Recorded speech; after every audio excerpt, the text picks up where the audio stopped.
we'll come inside. And here's our little shed, and that has our generator, our tools. We got little wood for inside. My brother made this.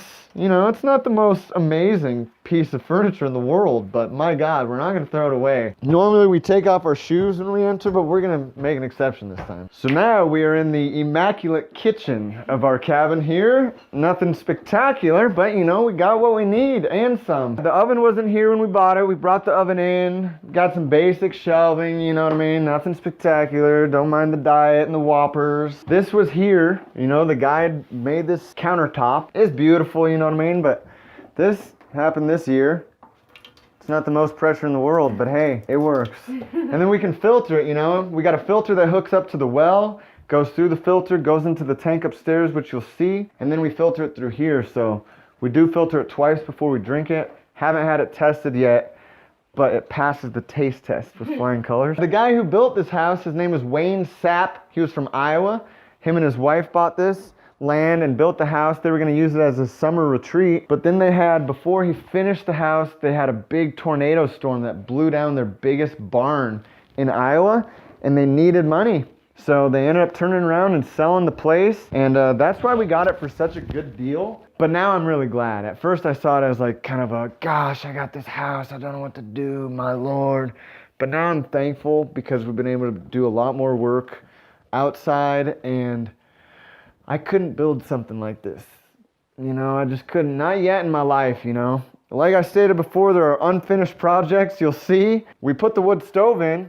It works amazing. It's an earth stove. It's not cast iron, it's steel. And yeah, that's our money maker right there. It really heats up. We heat up our water on it. A lot of times we got cast iron skillets we put on there, so we'll heat water and cook. Got this sweet little fan that spins as it heats, and that spins or pushes some air around. Got my unfinished mosaic, which is just gorgeous, I know. My God, everybody wants to buy one of these. Got a nice little hide-a-bed here, little corner area where we hang out. When it's clear, like right now you can see a little bit, but looking to the west, there's Mount Redoubt, which is a volcano. And yeah, our northern view of Storiski Valley. You'll see a lot of moose down there, hear wolves, coyotes at night. Doesn't take too much to heat, pretty small. All right, so our bathroom here, like I said, is unfinished because I'm not really that great of a carpenter. Now we have a toilet that runs, which I don't care about, but my girlfriend cares about, and I can understand why. It's nice when people come over to be able to send them to the toilet instead of the outhouse. Not to get private, but I pee all around the outside of our land. You know, not the 20 acres, but where we have the orchard. And that acts, I think, as like a border for the animals to stay away. We mark our territory. And I talk to my dogs like they're little humans. And I'm like, go pee on the borders. And I swear they do, man. So yeah, now we got a toilet, which is nice. But we would like to put a bath. Not sure if dimensions match up. We do have it plumbed for water, both hot water on demand system, as well as the cold water. So once I figure out a design that I want in here, which I'm having trouble with, we'll get it done, you know? But in the meantime, we go to Anchor Point. It's 8 miles away. And, you know, going to town to check the mail or whatever. And there's a nice laundromat, shower place. Pay $5, 11 minutes of hot shower. I mean, you know, I'm a infantryman myself, so I take like a 2-minute shower. A lot of times I don't take the whole shower. I'm like, all right, you know. So sometimes same thing as with the generator, like, do I need to do it? Do I need to make a shower in here, you know? But I know it would be nice at some point, especially if we want to rent it or just to have it finished. But so this is the bathroom. It's pretty basic right now. And then we have a back room back here that we just put some flooring down for, and that's generally used for, like, right now our worker. He stays in that back room, and we've had people visit. They stay in the back room, but yeah, that's just kind of storage right now. So walking up the stairs to my loft, which is actually a sauna when we have it heated up in here.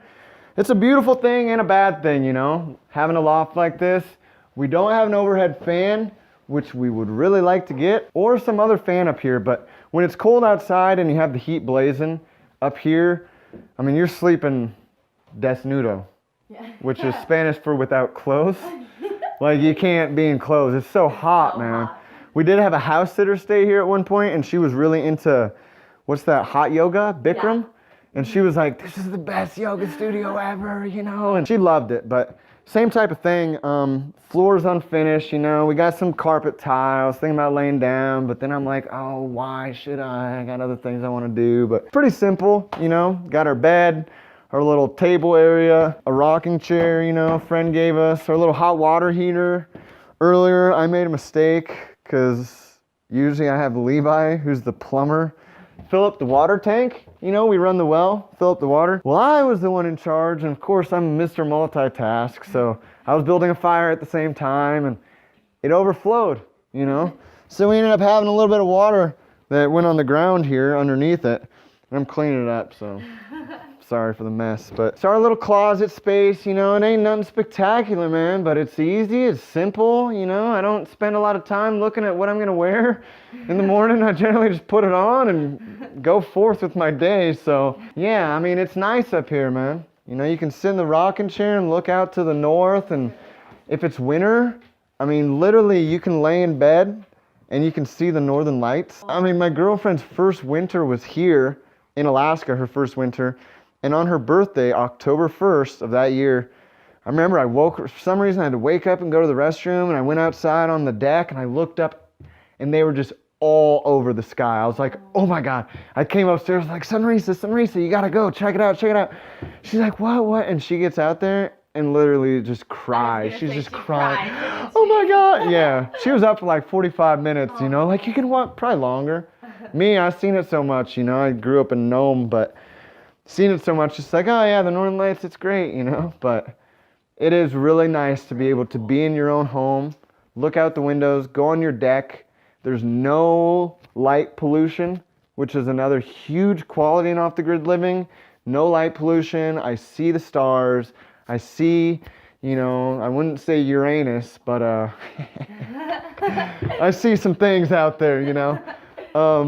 And yeah, man, so it's nice. Yeah, this is the spot.